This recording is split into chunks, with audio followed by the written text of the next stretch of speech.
നമ്മൾ ഇന്നത്തെ വീഡിയോ പരിശോധിക്കുന്നത് നമ്മുടെ യൂട്യൂബിൽ നമ്മൾ ഒരുപാട് ചാനലുകളൊക്കെ സബ്സ്ക്രൈബ് ചെയ്തിട്ടുണ്ടാവും. അത്തരം ചാനലുകൾ നമുക്ക് സ്ഥിരമായിട്ട് മെസ്സേജ് നോട്ടിഫിക്കേഷൻ വരും. അത് പ്രത്യേക ഒരു സൗണ്ട് ഉണ്ടാകും, ചിലപ്പോൾ വൈബ്രേഷൻ ഉണ്ടാകും. ഇനി നമ്മൾ സബ്സ്ക്രൈബ് ചെയ്യാത്ത ചാനലിൽ നിന്നും നമ്മൾ സ്ഥിരമായി വീഡിയോ കാണുന്ന ചാനലാണെങ്കിൽ അതിൽ നിന്നുള്ള നോട്ടിഫിക്കേഷൻ നമുക്ക് ലഭിക്കും. ഈ യൂട്യൂബിൽ നിന്ന് വരുന്ന നോട്ടിഫിക്കേഷൻ നമുക്ക് വരുന്ന സൗണ്ട് നമുക്കൊരു ബുദ്ധിമുട്ടാണ്. മാത്രമല്ല അത്തരം നോട്ടിഫിക്കേഷൻസ്ക്ക് വൈബ്രേഷൻ ഉണ്ടാകും. അപ്പോൾ പലപ്പോഴും നമ്മുടെ മൊബൈൽ ഫോണിൻ്റെ നോട്ടിഫിക്കേഷൻ ബാറിൽ നമ്മൾ വൈബ്രേഷൻ ഓഫ് ചെയ്യാൻ ശ്രമിച്ചാൽ നടക്കില്ല. നോട്ടിഫിക്കേഷൻ നമ്മൾ ഓഫ് ചെയ്ത് കഴിഞ്ഞാൽ കൃത്യമായി ആവശ്യമായി കിട്ടുന്ന നോട്ടിഫിക്കേഷൻ ലഭിക്കാതെ വരും. നമ്മൾ മൊബൈൽ ഫോൺ സൈലൻ്റ് ആക്കി കഴിഞ്ഞാൽ നമുക്ക് കോളുകൾ വരുന്നത് അറിയാതെ പോകും. ഇങ്ങനെയൊക്കെ ബുദ്ധിമുട്ടുകളുണ്ട്. അപ്പോൾ നമ്മൾ ഇന്നത്തെ വീഡിയോയിൽ യൂട്യൂബിനകത്ത് തന്നെ ഒരു സെറ്റിങ്സ് ഉണ്ട്. വളരെ ഇമ്പോർട്ടൻ്റ് ആയിട്ടുള്ള സെറ്റിങ്സാണ്.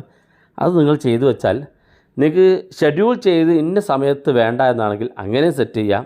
മാത്രമല്ല കോമൺ ആയിട്ട് നിങ്ങൾക്ക് യൂട്യൂബിനകത്ത് വരുന്ന നോട്ടിഫിക്കേഷൻസിൻ്റെ സൗണ്ട് ഓഫ് ചെയ്യാനും വൈബ്രേഷൻ ഓഫ് ചെയ്യാനും ആവശ്യമുള്ളപ്പോൾ അത് ഓട്ടോമാറ്റിക്കായിട്ട് നിങ്ങൾക്ക് വേണ്ട രീതിയിൽ നോട്ടിഫിക്കേഷൻ തരാനും സാധിക്കുന്ന ഒരു സെറ്റിങ്സാണ് നമ്മൾ ഇന്നത്തെ വീഡിയോ പരിശോധിക്കുന്നത്. വീഡിയോ മുഴുവനായിട്ട് കാണാൻ നിങ്ങളുടെ സുഹൃത്തുക്കൾ കൂടി വീഡിയോ ഷെയർ ചെയ്ത് കൊടുക്കുക. ഞാനിവിടെ യൂട്യൂബ് ഓപ്പൺ ചെയ്യുകയാണ്. യൂട്യൂബിൻ്റെ താഴെ കാണുന്ന ഭാഗത്ത് വലതു ഭാഗത്തുള്ള പ്രൊഫൈൽ നമ്മൾ ക്ലിക്ക് ചെയ്ത് കൊടുക്കുക. ക്ലിക്ക് ചെയ്യുമ്പോൾ ഇതുപോലെ കാണാൻ സാധിക്കും. ഏറ്റവും മുകളിൽ നമുക്ക് സെറ്റിങ്സിൻ്റെ ഐക്കൺ കാണും. അത് ക്ലിക്ക് ചെയ്ത് കൊടുക്കുക. ക്ലിക്ക് ചെയ്യുമ്പോൾ ഇതുപോലെ കാണാൻ സാധിക്കും. ഇതിൽ നമുക്ക് നോട്ടിഫിക്കേഷൻ എന്നുള്ളൊരു സെറ്റിങ്സ് ഇവിടെ കാണാൻ സാധിക്കും. ഇത് ക്ലിക്ക് ചെയ്ത് കൊടുക്കുക. അതിനുശേഷം നിങ്ങൾ താഴെ ഭാഗത്തേക്ക് വരാം. ഏറ്റവും താഴെ കാണുന്ന ഭാഗത്ത് ഇവിടെ കാണാം ഡിസേബിൾ സൗണ്ട് ആൻഡ് വൈബ്രേഷൻ എന്നുള്ളൊരു ഓപ്ഷൻ കാണാൻ സാധിക്കും. നമ്മളത് ക്ലിക്ക് ചെയ്ത് എനേബിൾ ചെയ്ത് കൊടുക്കുക. ഇനി മാത്രമല്ല നമ്മൾ എനേബിൾ ചെയ്തതിന് ശേഷം നമുക്ക് അതേ സ്ഥലത്ത് തന്നെ ഇപ്പോൾ നമ്മൾ ഈ പറഞ്ഞ ഡിസേബിൾ സൗണ്ട് ആൻഡ് വൈബ്രേഷൻ എന്ന് കാണുന്ന ഭാഗത്ത് തന്നെ ജസ്റ്റ് ഒന്ന് ടാപ്പ് ചെയ്ത് കൊടുത്തത് ഇതുപോലൊരു സെറ്റിങ്സ് കൂടി അതിനകത്ത് ഓപ്പൺ ആയിട്ട് വരും. ഇതിനകത്ത് സ്റ്റാർട്ട് ടൈമും എൻഡ് ടൈമും കാണിക്കുന്നുണ്ട്.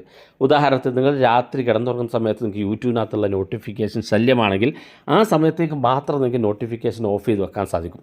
ഇനി ഉദാഹരണത്തിന് നിങ്ങൾക്കൊരു മീറ്റിങ്ങിലാണ്, നിങ്ങൾ ദിവസം ഏതെങ്കിലും മീറ്റിങ്ങിന് പോവുകയാണെങ്കിൽ ആ മീറ്റിങ്ങിൻ്റെ സമയത്തേക്ക് മാത്രം നിങ്ങൾക്ക് വരുന്ന നോട്ടിഫിക്കേഷൻസും സൗണ്ടൊക്കെ ഓഫ് ചെയ്യണമെന്നുണ്ടെങ്കിൽ നിങ്ങൾക്ക് ആ സമയം സ്റ്റാർട്ട് ടൈം എത്ര സമയം മുതൽ ഇപ്പോൾ രാവിലെ ഒരു 10 മണിക്ക് മുതലാണെങ്കിൽ ഇവിടെ AM PM എന്നുണ്ട്. നമുക്കിത് സെലക്ട് ചെയ്ത് കൊടുത്ത് ഇവിടെ ടൈം ഷെഡ്യൂൾ ചെയ്യാൻ പറ്റും. അതുപോലെ എൻ്റെ ടൈമും ഇതുപോലെ ഷെഡ്യൂൾ ചെയ്ത് താഴെ ഡൺ എന്ന ബട്ടൺ ക്ലിക്ക് ചെയ്ത് കൊടുത്ത് ഓക്കെ ബട്ടൺ ക്ലിക്ക് ചെയ്ത് കൊടുത്തു കഴിഞ്ഞാൽ പിന്നെ ആ ഒരു സമയത്ത് മാത്രം നമുക്ക് നോട്ടിഫിക്കേഷൻ ഓഫ് ചെയ്ത് വെക്കാൻ സാധിക്കും. വളരെ യൂസ്ഫുള്ളാണ്.